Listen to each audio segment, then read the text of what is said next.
versículo de número 17 e versículo de número 18. Primeira carta de Paulo aos Coríntios, capítulo de número 1, versículo 17, versículo 18. Amém? Está escrito: porque Cristo enviou-me não para batizar, mas para evangelizar, não em sabedoria de palavras, para que a cruz de Cristo se não faça vã, porque a palavra da cruz é loucura para os que perecem, mas para nós que somos salvos é o poder de Deus.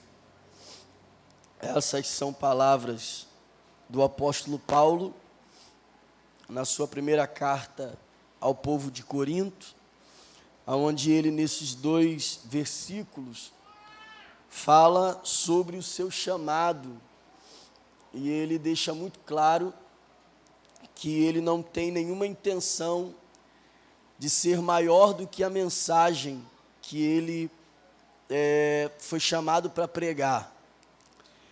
Ele diz no versículo 17 que ele não tem a intenção de se tornar um filósofo, viver pregando palavras de sabedoria humana, para que ele não saísse dos lugares ovacionado mais do que a mensagem que foi pregada. Ele diz que, ao invés de falar de palavras de sabedoria humana, ele prega a palavra da cruz. Ele deixa claro no 17 também, você deve ter prestado atenção na leitura, ele diz que se ele viesse a pregar com sabedoria humana, fazendo algo mirabolante, criando palavras difíceis, etc., ele poderia fazer com que o foco da mensagem fosse perdida. E aí, quando o foco da mensagem, que é a cruz de Cristo, é perdida, a gente pode sair do culto dizendo: nossa, que pregador, e acaba esquecendo de dizer: nossa, que pregação. Então a pregação sempre precisa ser maior que o pregador. Por isso, quanto mais simples é o pregador, mais profunda é a pregação e mais poderosa é a mensagem. Ninguém aqui que depois de tomar um banho, um bom banho, sai do banheiro agradecendo o chuveiro. Eu não sei, de repente tem alguém aqui que faça isso, mas na maioria das vezes, depois que você toma um banho, você não agradece ao chuveiro. O que é importante não é o chuveiro, é a água que te limpou. Isso também serve para o Evangelho. O importante de uma mensagem não é o chuveiro, porque quem te limpa é a água, quem te lava é a água, quem te transforma é a água, quem muda a sua vida é a água. Então, jamais um mensageiro pode ser maior do que a mensagem. E a mensagem que Paulo prega, segundo ele diz no versículo 18, é a mensagem da cruz, a palavra da cruz. Essa expressão, palavra da cruz, é um resumo da obra de Cristo, de tudo o que Cristo fez, desde o que foi encenado aqui, o seu nascimento, até a sua ressurreição. Paulo resume a vida de Cristo, ou a sua pregação sobre Cristo, dizendo que ele prega a mensagem da cruz. E qual é a ideia dessa mensagem da cruz, ou dessa palavra da cruz? Primeiro, de fato, é apresentar a Cristo e nos mostrar o que aconteceu ali no Calvário, já que nós estamos aí, como já foi citado, dentro de um feriado cristão, a Semana Santa, e a Sexta da Paixão e o Domingo da Páscoa, que resumem aí esse período em que Jesus foi crucificado, morto e ressuscitou no domingo. Quando nós olhamos para a cruz, de fato, a cruz não era nada de especial, porque a crucificação era uma condenação feita pelos romanos, que acontecia diariamente ou continuamente. Eles sempre estavam crucificando alguém. Era uma espécie de cadeira elétrica da época. A pena de morte levava-se à crucificação. Essa sexta-feira em que Jesus é crucificado, às 9 horas da manhã, não havia nada de especial ali na cruz, ou na ação da crucificação. O que há de especial nessa sexta-feira é quem está sendo crucificado. Geralmente eles crucificavam ladrões, rebeldes, homens que se voltavam contra o Império Romano. E dessa vez quem está sendo crucificado é o Filho de Deus, um inocente que tomou a forma de culpado para que por ele os nossos pecados fossem perdoados. Quando nós olhamos para a cruz, nós precisamos lembrar do que Jesus falou em João capítulo 10. Em João capítulo 10, Jesus diz assim: ninguém tira minha vida, mas eu mesmo a dou e torno tomá-la. Ninguém pode me matar, é o que Jesus está dizendo. Ninguém pode me matar. Eu vou me entregar e vou tornar a tomar a minha vida de volta. E o fato é que Jesus está corretíssimo ao dizer que ninguém pode matá-lo, porque ninguém pode matar um Deus, e Ele é Deus entre os homens. Então Ele está deixando claro para nós que o que está acontecendo no Calvário, na sexta-feira, não é uma execução, já que Ele não pode ser morto. É um sacrifício, porque Ele está se entregando. Quem está na cruz do meio não é o Filho de Maria. Quem está na cruz do meio é o Cordeiro de Deus que tira o pecado do mundo. Ele está se entregando pelos nossos pecados. A cruz é um altar de madeira, onde Cristo está se entregando, se sacrificando, para que a justiça de Deus fosse satisfeita. Nesse processo da cruz, algumas coisas são reveladas dentro dessa mensagem da cruz. A primeira coisa a ser revelada sobre a mensagem da cruz é Romanos capítulo 5, versículo de número 8. Qual é a ideia da mensagem da cruz? Romanos 5,8 diz: nisto prova Deus o seu amor para conosco, que Cristo morreu por nós, sendo nós ainda pecadores. A mensagem da cruz, ela fala sobre um amor incondicional, um amor que não foi dado aos santos, foi dado aos pecadores. Um amor de Deus manifestado aos ímpios, aos homens que não mereciam, mas que mesmo assim foram alcançados por este amor. Por isso o texto áureo da Bíblia, o texto em destaque de toda a Bíblia é João 3,16. Porque Deus amou o mundo de tal maneira, Deus não amou alguns, Deus amou o mundo de tal maneira que entregou o seu Filho para que todo aquele que nele crê não pereça, mas tenha vida eterna. O amor de Deus inclui todos os homens. O amor de Deus traz para perto todos os homens. E essa é a intenção da mensagem da cruz. Saber o quanto Deus nos ama, independente da minha condição, independente de onde eu esteja. João diz na sua carta: nós o amamos, porque Ele nos amou primeiro. A cruz não é a manifestação do que eu sinto por Ele. A cruz é a manifestação do que Ele sente por mim. Ele decidiu me amar, mesmo quando eu não o desejava. Ele decidiu se entregar por mim, mesmo quando eu não o queria. Ele assim o fez, e o sentimento que o levou a fazer isso é o amor. Agostinho diz, em uma das suas mais belas frases sobre o amor de Deus, ele diz: quer saber quanto tu vales? Olhe para a cruz, tu vales um Deus crucificado. É o amor de Deus manifestado aos homens pelo sacrifício de Cristo na cruz do Calvário. A segunda coisa que a mensagem da cruz revela para nós está em 2 Coríntios capítulo 5, versículo de número 18. Você encontra Paulo dizendo o seguinte: E tudo isto provém de Deus, que nos reconciliou consigo mesmo, por Jesus Cristo, e nos deu o ministério da reconciliação.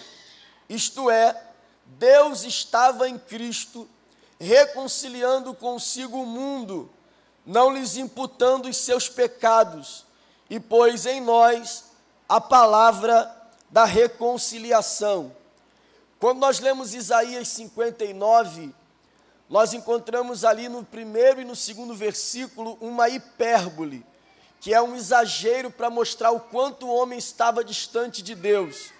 E Isaías, ele desenha a seguinte imagem, ele diz assim, versículo 1 de Isaías 59, Deus não tem os seus ouvidos agravados, para que não possa ouvir, Deus não é surdo, e a sua mão não está encolhida, para que não possa salvar. Versículo 2 ele diz, mas as nossas iniquidades, os nossos pecados, fazem separação entre nós e o nosso Deus. Qual é o desenho que Isaías está pintando? Um Deus de mão erguida, que ouve o homem clamar por socorro, mas que não pode alcançá-lo, porque o pecado fez um buraco entre Deus e os homens, que a justiça de Deus não permite chegar lá por causa do pecado. E aí esse buraco, que nem Deus com a mão estendida consegue pegar o homem, ele crava a cruz de Cristo no meio. Cristo é cravado no meio, exatamente para que uma mão dele pegue no homem perdido e a outra pegue no Deus Salvador. E para que o homem então, que era inimigo de Deus e estava longe de Deus, possa ser reconciliado com Deus que o criou. Essa ideia de reconciliação vai de encontro ao que Paulo diz aos Romanos, porque antes de Cristo, Isaías diz, os nossos pecados nos separam dele. Depois de Cristo, Paulo diz, quem nos separará do amor de Deus, que está em Cristo Jesus, o nosso Senhor? Ele é, de fato, aquele que veio reconciliar o homem, aquele que veio trazer o homem para perto de Deus, e isso é exposto, literalmente, no seu sacrifício na cruz do Calvário. A terceira coisa que a mensagem da cruz expressa para nós está em Gálatas, capítulo de número 2, versículo de número 20, quando o apóstolo Paulo diz aos Gálatas, já estou crucificado com Cristo, e não vivo mais eu, mas Cristo vive em mim, e a vida que agora vivo na carne, vivo-a na fé do Filho de Deus, o qual me amou e se entregou a si mesmo por mim. Não aniquilo a graça de Deus, porque se a justiça provém da lei, segue-se que Cristo morreu em vão. O que é que a cruz ou a mensagem da cruz prega para nós? Além de pregar o amor incondicional de Cristo ou de Deus pelos homens, além de pregar a reconciliação do perdido com o Criador, a cruz prega para nós sobre a graça, o favor imerecido de Deus, aquilo que os homens não mereciam, mas que foi lhe dado por presente a partir do sacrifício de Cristo. Quando você lê a sua Bíblia, você encontra duas páginas aí, uma no início dela é escrito Antigo Testamento ou Velho Testamento, e a outra página no início, no meio dela ali, escrito Novo Testamento, ou Nova Aliança. A ideia de testamento na Bíblia, ela tem um sentido importante, porque o escritor aos Hebreus vai dizer para nós que testamento nenhum tem valor se o testador não morrer. Se o testador que escreveu o testamento não morrer, o testamento não pode ser aberto e também não tem nenhum valor. O testamento só tem valor depois da morte do testador. É por isso que, espiritualmente falando, a graça só se inicia a partir de Atos dos Apóstolos, Porque a graça é um novo testamento. E esse novo testamento só pode ser aberto na morte do testador. Em Mateus, Jesus está vivo. Em Marcos, Jesus está vivo. Em Lucas, Jesus está vivo. Em João, Jesus está vivo. Em Atos, ele morreu, ressuscitou e está acima dos céus à destra de Deus. Só é possível abrir o testamento da graça a partir do sangue de Jesus derramado na cruz do Calvário. Quando ele se entrega ali, o testamento é aberto. E o que Paulo está pregando aos Gálatas? Que a graça não é de graça. Para que a gente pudesse estar aqui hoje, desfrutando da graça de Deus, e por intermédio desta graça, alcançar a salvação em Cristo, é porque Cristo tomou o nosso lugar. Cristo levou sobre si os nossos pecados. E Paulo deixa um aviso para a igreja: é impossível viver a graça sem a cruz. É impossível viver o benefício de Deus pela graça, se não viver uma vida de cruz. Paulo escreve aos Romanos dizendo, e também aos Coríntios, que eu não posso usar da graça para dar liberdade a uma vida pecaminosa, porque a graça não é uma liberalidade para pecar, é uma libertação do pecado. Logo, a graça não me deixa à vontade, ela me crucifica na vontade de Cristo. Uma vez que eu sou crucificado com Cristo na cruz do Calvário, eu experimento a boa, perfeita e agradável vontade de Deus por intermédio da graça que há em Cristo Jesus. A mensagem da cruz não é só uma mensagem de amor, não é só uma mensagem de reconciliação, não é só uma mensagem de graça. A mensagem da cruz também é uma mensagem de perdão e vitória sobre o diabo. Colossenses capítulo de número 2, versículo de número 14 e 15. E esse texto seria interessante você marcar e guardar e ler até na sua casa. O texto vai dizer assim, versículo 14 de Colossenses capítulo 2.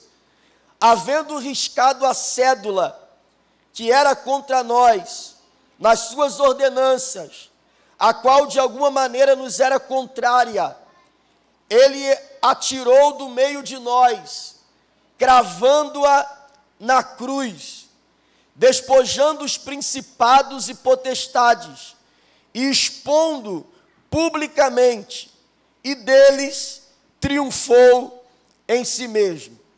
O que a Bíblia está dizendo aqui? A Bíblia está dizendo que nós tínhamos uma dívida, e uma dívida que ninguém podia pagar. É importante esclarecer uma coisa: o homem não tem e nunca teve nenhum problema com o diabo. Todos os problemas que o homem teve e tem é com Deus. O diabo é só uma ferramenta que nos ajuda a ter mais problemas com Deus. Mas a nossa dívida mesmo era com Deus. E ninguém podia pagar. Não havia ninguém que fosse digno, que tivesse condições de pagar essa dívida que o pecado nos fez devedores diante de Deus. Aí Paulo vai usar um costume da época. E qual era o costume da época? Exemplo: se Rodrigo não pudesse me pagar, e por mais que eu fosse até ele várias vezes, e ele não pudesse me pagar, eu tinha autorização de escrever as dívidas dele em um papel, e na porta da casa dele, e pregar essa dívida lá. Na porta da casa dele, eu escrevia as dívidas e pregava lá.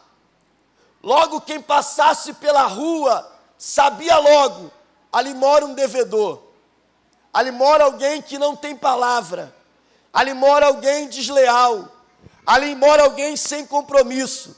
porque a dívida estava estampada na porta. E quando essa pessoa que morava nesta casa não tinha condições de pagar a sua dívida, ela ficava esperando que alguém de coração bom fosse até a sua casa e decidisse pagar a sua dívida.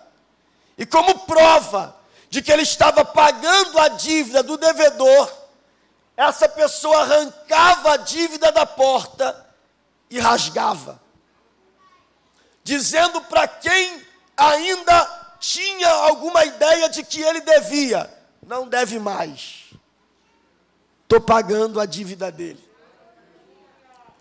Paulo está usando exatamente isso para falar do que aconteceu na cruz. Nós tínhamos uma dívida com Deus, e ela estava cravada na nossa porta, e ninguém podia arrancá-la.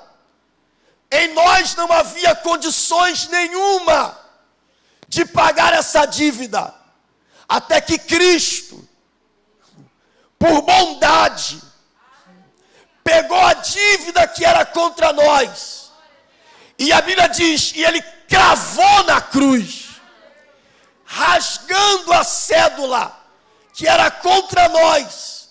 Ele olha para a situação e diz: está consumado, que significa está pago, já não devem mais nada, já não devem mais coisa alguma, já não há mais nenhuma dívida, porque por bondade ele pagou por nós.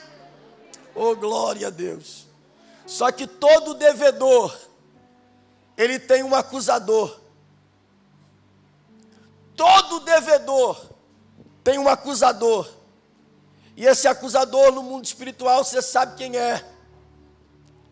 Então os acusadores olhavam para a dívida exposta e diziam: não vale nada, vai morrer assim, não presta para nada, desleal, sem palavra, sem compromisso. Aí Paulo diz no versículo de número 15: mas Deus despojou os principados, despojou as potestades e os expôs publicamente, triunfando sobre eles. Jesus não só nos perdoou na cruz, ele esfregou na cara do nosso acusador que já não devemos mais nada, porque pelo sangue de Cristo derramado na cruz do Calvário, há perdão para as nossas vidas. A mensagem da cruz é sobre perdão e vitória contra o acusador, porque já não há mais nenhuma condenação para aqueles que estão em Cristo Jesus, nosso Senhor. Aleluia! A mensagem da cruz não é só uma mensagem de amor, não é só uma mensagem de graça, não é só uma mensagem de reconciliação, não é só uma mensagem de perdão e vitória contra o inferno. A mensagem da cruz é uma mensagem de acesso liberado. Olha o que diz Hebreus capítulo 10, versículo 19. Tendo, pois, irmãos, ousadia, coragem, para entrar no santuário, pelo sangue de Jesus, pelo novo e vivo caminho que ele nos consagrou, pelo véu, isto é, pela sua carne. O que o escritor aos Hebreus está dizendo aqui é que Cristo abriu um caminho com o seu próprio sangue, com as suas feridas na sua carne. Ele abre para nós a oportunidade de ir diretamente ao trono de Deus. Você sabe tanto quanto eu, que quando o homem pecou no jardim, Deus continuou no mesmo lugar. Quando o homem peca, Deus continua no mesmo lugar. Quem sai do jardim? Quem sai do jardim? o homem.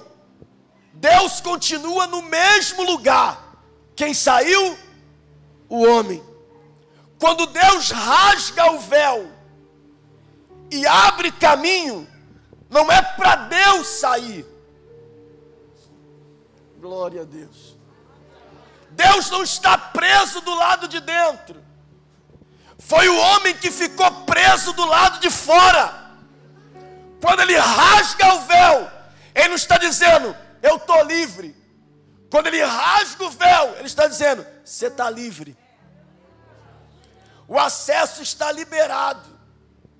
E eu disse aqui mais cedo, e retorno a dizer, que existe algo pior que a morte.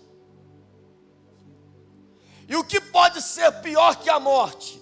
Ficar do lado de fora. Depois, com calma, você lê a Bíblia e você vai perceber que todas as vezes que Deus quis julgar alguém severamente, Ele não matou, Ele deixou de fora. Quando Adão pecou, Deus matou, deixou fora do jardim. Quando Ele quis condenar o mundo de Noé, Ele matou, a morte foi consequência, Ele deixou fora da arca. Quando Ele quis falar sobre a divisão das virgens loucas e prudentes, e Ele quis dizer que as prudentes entraram e as loucas foram condenadas, e qual foi a condenação delas? Ficar do lado de fora, batendo na porta. Quando você vai para Apocalipse, Ele não trata de condenação, Ele usa a expressão, ficarão de fora. Glória a Deus. Aleluia. Pior do que a morte é ficar de fora do acesso que Deus abriu para o homem entrar. Quando Davi peca, Davi diz assim, diante do pecado que ele cometeu, ele mesmo se sentencia. 2 Samuel 12, Davi se sentencia e diz, o pecado deste homem é de morte. Esse homem tem que morrer. Deus usa o profeta e diz, eu não vou te matar. Glória a Deus. Irmão, se você sabe que cometeu algo para a morte, e Deus diz, não vou te matar,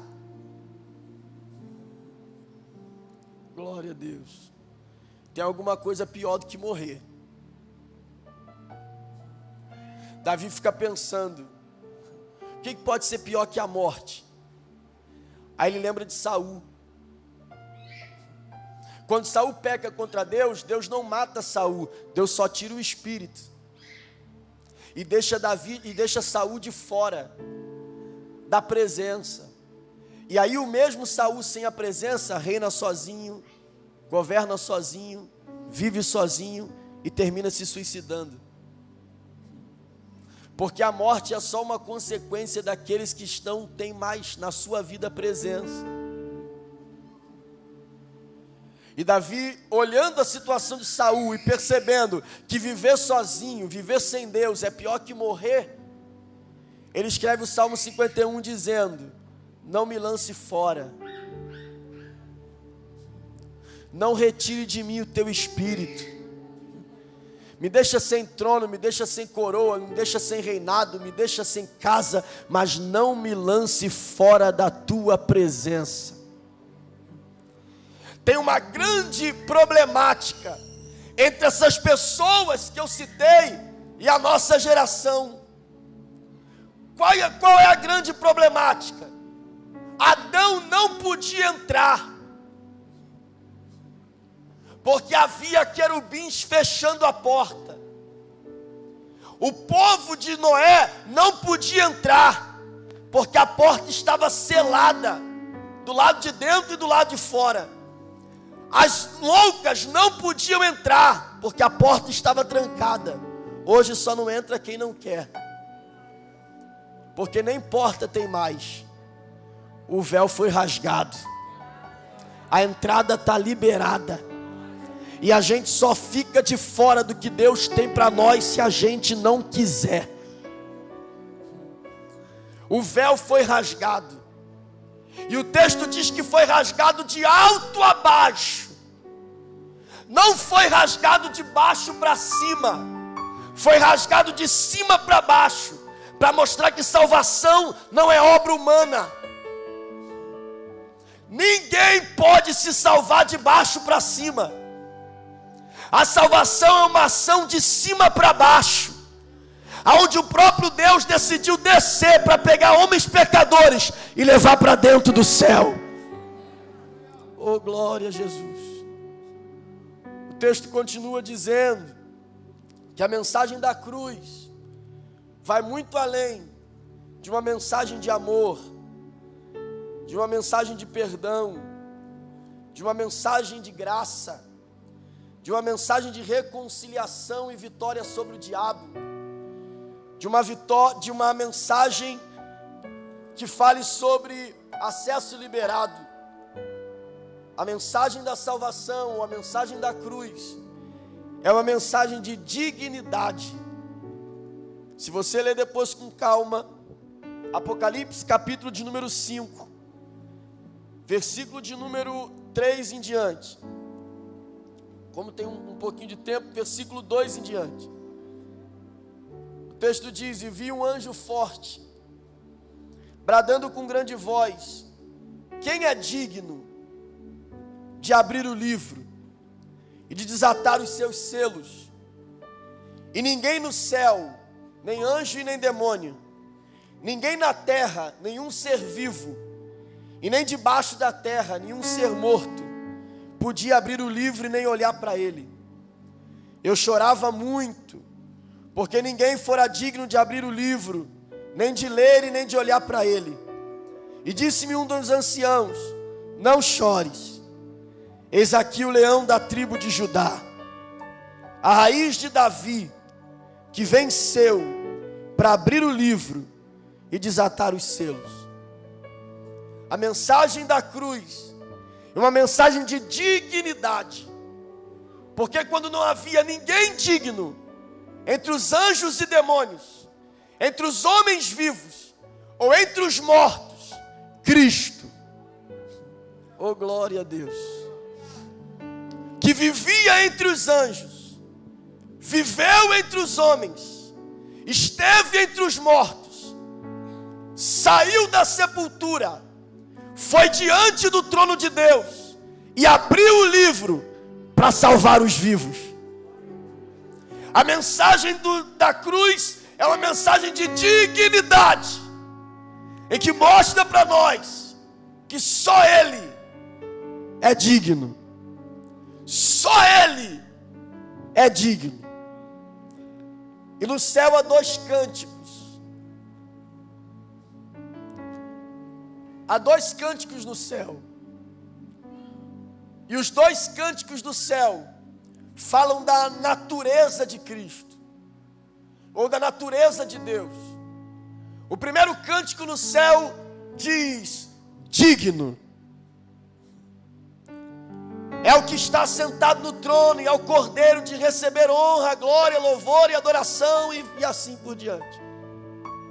O louvor no céu não está ligada à emoção que eu posso sentir, porque o que é digno, o que é ser digno é merecedor. Louvar a Deus não está ligado ao que eu sinto, mas à consciência de que Ele merece. Ele é digno. Só Ele é digno de toda honra, toda glória e todo louvor. Enquanto a minha mente não tiver essa certeza de que Ele é digno disso, eu vou precisar de subterfúgios para poder servi-lo e adorá-lo. Oh glória a Deus. Você já viu gente que diz assim: não senti nada, por isso eu não adorei. Não senti nada, por isso eu não dei um glória. Não senti nada, por isso eu não dei um aleluia. Não senti nada, por isso não fiz nada. Porque ele é movido pelo que sente, para diante do que sente, liberar algum tipo de adoração. O céu não precisa sentir. glória a Deus. O céu olha no trono e diz: quem está ali é digno. Então, sentindo ou não sentindo, Ele ouvirá o meu louvor, porque Ele é digno de ser adorado. O que Ele fez, nem anjos, nem demônios, nem homens vivos ou mortos tinham condições de fazer. Mas eu ouvi uma voz que dizia: eis aí o leão da tribo de Judá, que venceu e é digno de abrir o livro, e pela sua dignidade seja louvado para sempre o seu nome. Oh, glória a Deus. Oh, glória a Deus. Oh, glória a Deus. Oh, glória a Deus. Oh, glória a Deus. Digno é o Senhor de todo louvor. Segundo cântico que há no céu, também falando da sua natureza, ouve-se no céu uma voz que diz: Santo. Oh, glória a Deus. E o texto diz que, no livro de Isaías, que quando eles bradam santo, as portas do templo se abalam. E eles dizem: Santo, Santo, Santo é o Senhor dos exércitos, e toda a terra está cheia da sua glória. Você perceba que os louvores do céu não tem a ver com o que Ele possa me dar, ou o que Ele possa me fazer sentir. Tem a ver com o que Ele é. Ele é digno. Ele é santo. Ele é digno. Ele é santo. E é 24 horas no nosso tempo, né? 24 horas. Essas vozes se trocam no céu. Santo, digno, santo, digno, santo, digno, santo, digno, santo, digno, santo, digno, santo, digno, santo, digno, santo, digno, santo, digno, santo, digno. Só que João escreve em Apocalipse que no meio desse grito de santo e digno, santo e digno, santo e digno, entrará um terceiro grupo.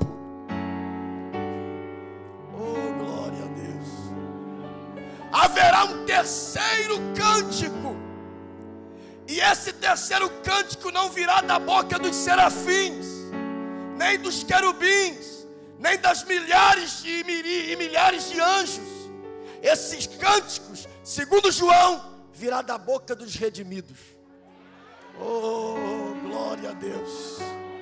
Eu não sei como vai ser, eu estou imaginando, mas eu acredito que vai ser como um corredor. E aí de um lado alguém gritando santo, do outro lado alguém gritando digno. E enquanto eles gritam santo, digno, santo, digno, santo, digno, santo, digno, a igreja passa no meio, dizendo: bendito é o Cordeiro de Deus, que venceu a morte, que nos lavou com o seu sangue, que perdoou os nossos pecados. Os anjos não sabem o que é isso, mas quem foi salvo sabe o valor do sangue. E é oriandelema cheia. Oh, meu Deus. Aleluia. No meio dos cânticos, a noiva do Cordeiro se apresentará diante do trono, dizendo o quanto Ele é poderoso. A gente encenou mais cedo aqui, né? Mais ou menos como funciona. Vou fazer aqui de novo e a gente termina. Deixa eu usar outro serafim aqui, que eu já usei o varão, já me vinguei dele. Então vou usar, posso te usar como serafim, varão? Vai ser um serafim, tá? Vou ser um serafim. Rodrigo, que eu já tenho mais intimidade, fica em pé aí, Rodrigo. Para ser o serafim. Pastor Rafael, dá para gritar ou... Tá? Mas segura aí, né? Para Deus te... Pode marchar. Então o senhor vai ser um serafim, tá bom? O senhor escolhe, o senhor é o presidente, eu não posso fazer nada. O senhor é um serafim, eu sou um serafim, o Rodrigo é um serafim e o... esqueci o nome. Oi? Leandro? Leandro é um serafim. Então um serafim, pastor serafim, Rodrigo serafim. O texto diz em Isaías capítulo 6, que há um trono no meio dos serafins. E aí está escrito assim, do jeito que eu vou falar para você, está escrito assim: e os serafins voavam acima dele, acima do trono, e tinham 6 asas, com 2 cobriam o rosto, com 2 cobriam os pés, e com 2 voavam. Aí o texto termina dizendo assim: e clamavam uns para os outros. Não é e clamavam para o trono, clamavam uns para os outros. Então o serafim daqui gritava para o serafim de lá: santo! Aí o dali dizia para lá: santo! Santo! Santo! Santo! Santo! E quando eles clamavam isso, a Bíblia diz que o lugar se enchia de fumaça. Só que presta atenção, eles estão com os olhos fechados. Oh, glória a Deus. Eles não estão vendo quem está ali, mas mesmo sem ver, o que está daqui grita para lá: ó, quem está aqui é santo. Santo. Santo, santo, santo. Eles não estavam vendo nada, mas a presença do trono era o suficiente para dizer: eu não vejo, mas eu sei que quem está aqui é santo. Oh, glória a Deus.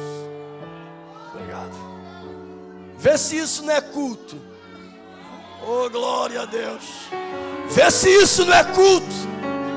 Alguém aqui dos senhores ou das senhoras que frequenta aqui, já viram algum trono aqui?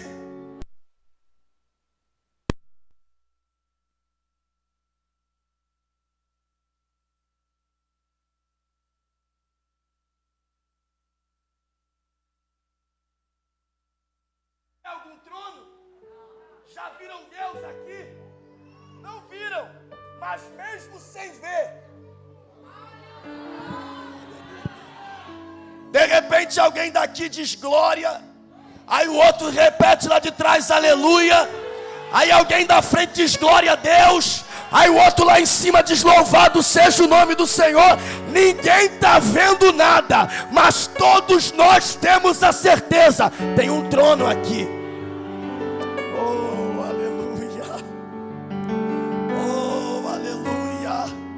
E deixa eu te falar uma coisa: que saudade do culto de olhos fechados, que ninguém reparava ninguém, que ninguém olhava ninguém, que ninguém prestava atenção em ninguém. Era olho fechado e a boca dando glória. Era o olho fechado e a boca dando glória. Quem cantou eu não sei. Eu sei que quem está aqui é santo. Quem pregou eu nem conheço, mas eu sei que quem está aqui é santo.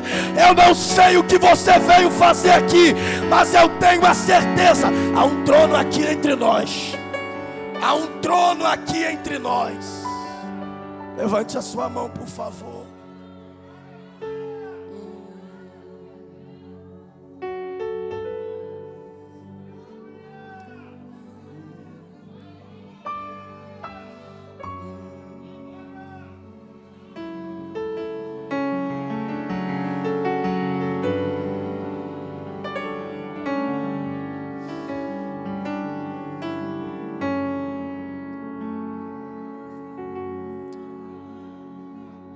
Eu ainda não cheguei onde eu quero, mas Ele é santo. Ele ainda não me deu o que eu preciso, mas Ele é santo. Eu ainda não resolvi algumas questões, mas Ele é santo. A vida não é fácil para a gente, mas Ele é santo. não temos ainda a providência desejada, mas Ele é santo, e enquanto houver fôlego em nós, não é pelo que Ele faz, não é pelo que sentimos, não é pelo que Ele me deu, é porque Ele é digno.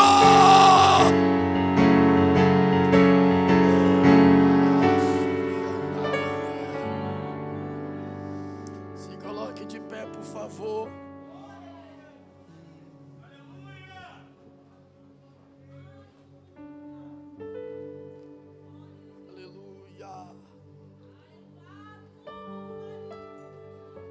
Aleluia.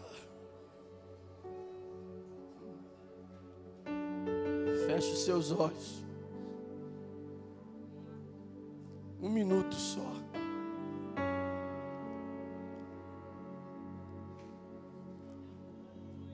Um minuto só.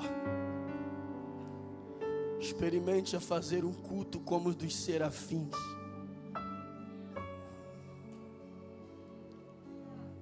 Que a gente não vê nada,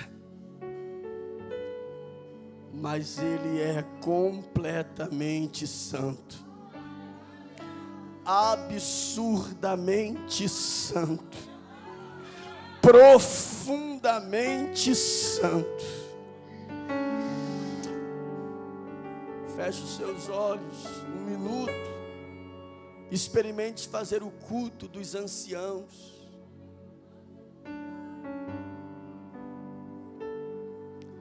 Diante do trono, soltam as suas coroas aos seus pés.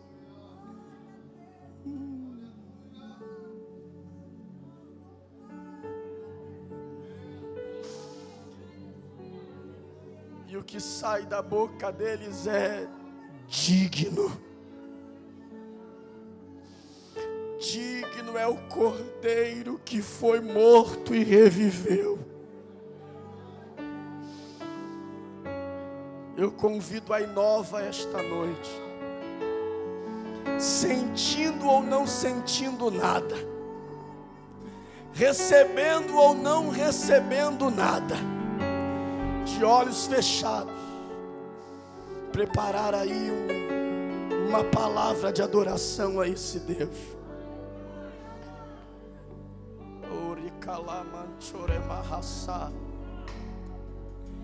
E eu não tenho dúvida que enquanto nós estivermos adorando, essa casa se encherá de fumaça. Quem começa?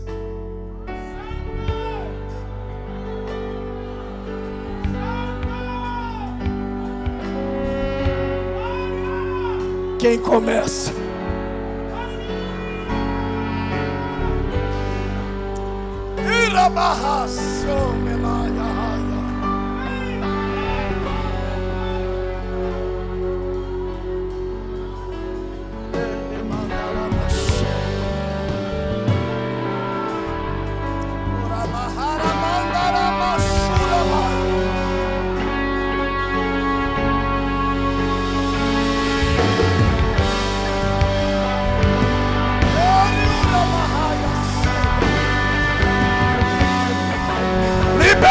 O som dos redimidos, dos perdoados, dos salvos pelo sangue. Ele vive, Ele vive, Ele vive.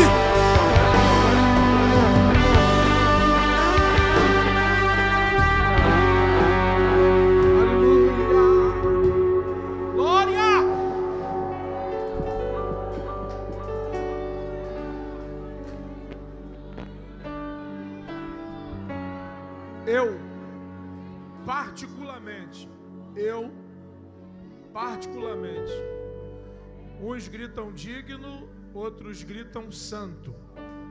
Mesmo sem que não vejamos, o trono está lá e a gente está adorando.